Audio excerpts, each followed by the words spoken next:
देखिए खबर दिल्ली एनसीआर से, जहां प्रदूषण का स्तर लगातार बढ़ता जा रहा है। पर्यावरण प्रदूषण नियंत्रण प्राधिकरण ने दिल्ली और एनसीआर में ग्रेडेड रिस्पांस एक्शन प्लान या फिर GRAP को लागू करने का फैसला किया है। और इसका मतलब ये हुआ कि डीजल जनरेटर्स पर प्रतिबंध लगेगा, कचरा जलाने पर बैन होगा और साथ ही साथ बड़े कंस्ट्रक्शंस पर भी यहां पर रोक रहेगी।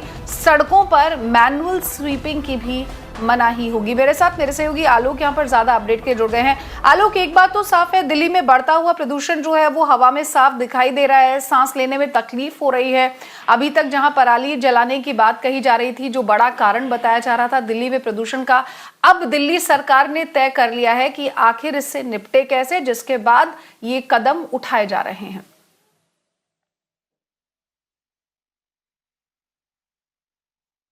जी गौरी, बिल्कुल। मैं फिलहाल दिल्ली के एक ऐसी जगह पर खड़ा हूं जहां से आप पोल्यूशन को पूरी तरह से देख सकते हैं। ये अगर हम कहें तो यमुना पार का इलाका है, मयूर विहार का क्षेत्र है ये। लेकिन यहाँ से आप देखेंगे तो अक्षरधाम मंदिर है ये, जो आपको दिखा रहे हैं मेरे कैमरा पर्सन आमिल।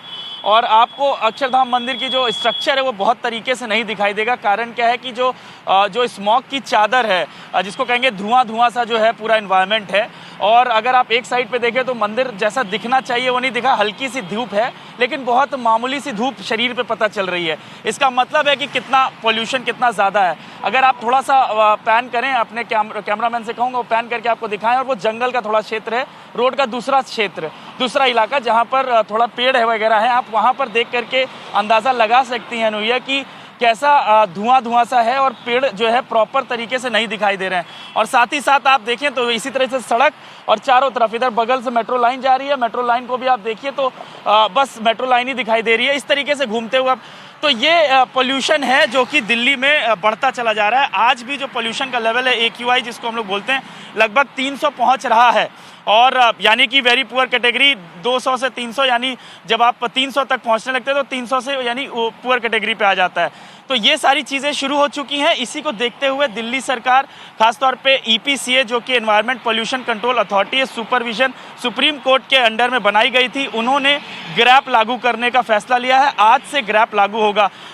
ग्रैप का मतलब है ग्रेडेड रिस्पांस एक्शन प्लान, यानी कि कुछ सावधानियां बरतनी है, कुछ मेजर्स लिएंगे, सरकार भी ध्यान रखेगी, और अगर कोई उसका पालन नहीं करेगा तो उनके खिलाफ चालान भी कटेगा। उसके अनुसार जो है 4 मुख्य बातें हैं जो कि नहीं करनी है। एक तो सबसे बड़ी चीज़ ये है कि डीजल जनरेटर जो है वो यूज़ नहीं होगा दिल्ली और NCR में। NCR का मतलब ये है कि नोएडा, गाजियाबाद, गुड़गांव और फरीदाबाद, ये चारों जगह पर नहीं होगा और दिल्ली में तो नहीं होना है। साथ ही साथ जो है जो ओपन कचरा जो होता है जलाया जाता है उस पर पाबंदी रहेगी, अगर कोई पकड़ा जाता है उसके खिलाफ चालान भी होगा। और तीसरा जो है बिग कंस्ट्रक्शन नहीं होंगे, यानी कि अगर आप बिग कंस्ट्रक्शन जो हो रहे हैं अगर करना चाहते हैं या हो रहा है तो आपको सरकार से अनुमति लेनी होगी, पोल्यूशन डिपार्टमेंट से और एनवायरनमेंट डिपार्टमेंट से, प्रॉपर जो उसकी गाइडलाइंस है उसको फॉलो करते हुए। और स्वीपिंग की जो बात है, जो सफाई की जाती है, झाड़ू लगाया जाता है, उस झाड़ू लगाने वैसी उन जगहों पर झाड़ू लगाने पाबंदी होगी जहां पर सूखा सा रोड है, जहां पर मिट्टी उड़ने की ज़्यादा संभावना है वहां पर। तो ये सावधानियां हैं जो बरतनी होंगी। साथ ही साथ स्मॉग गन का यूज़ करना है, सरकार को बोला गया है, डिपार्टमेंट्स को बोला गया है, लगातार स्प्रिंकलिंग ऑफ वाटर्स होना है जगह जगह, पेड़ों के ऊपर, सड़कों के ऊपर, ताकि जो पोल्यूशन है, जो डस्ट है, उसको बैठाया जा सके। तो ये सारी जो है इंतजामात किए जा रहे हैं सरकार की तरफ से और EPCA की तरफ से। अब देखना ये होगा कि पोल्यूशन कितना रोकने में सफल रहती है सरकार, क्योंकि दिवाली तक में बहुत ज़्यादा पोल्यूशन हो जाता है और सरकार के लिए सबसे बड़ा चैलेंज वही होता है कि कैसे पोल्यूशन को रोका जाए, क्योंकि जो दम घुटने वाली जो पोल्यूशन है वो तो चालू हो ही गया और जनता को इसी में ही सर्वाइव करना है। और ये कोई नई चीज़ नहीं है, पहले भी हम देखते हैं, पिछले साल भी सरकार ने बहुत कुछ किया, लेकिन कुछ ज़मीनी हकीकत नहीं सामने आई। जी अनुया।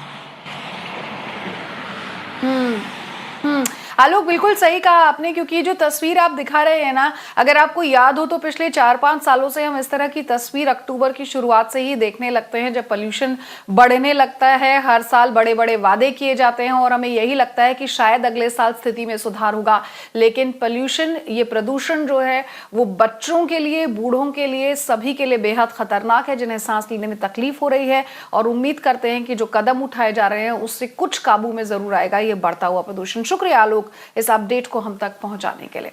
देखिए, अनलॉक के कुछ महीनों के बाद ही ताजमहल, जो पहले से ही धूल और जहरीली गैसों के बादल से घिरा हुआ है, ताजमहल के करीब में जो कंस्ट्रक्शन वर्क हो रहा है उसकी वजह से स्थिति और खराब हो गई है।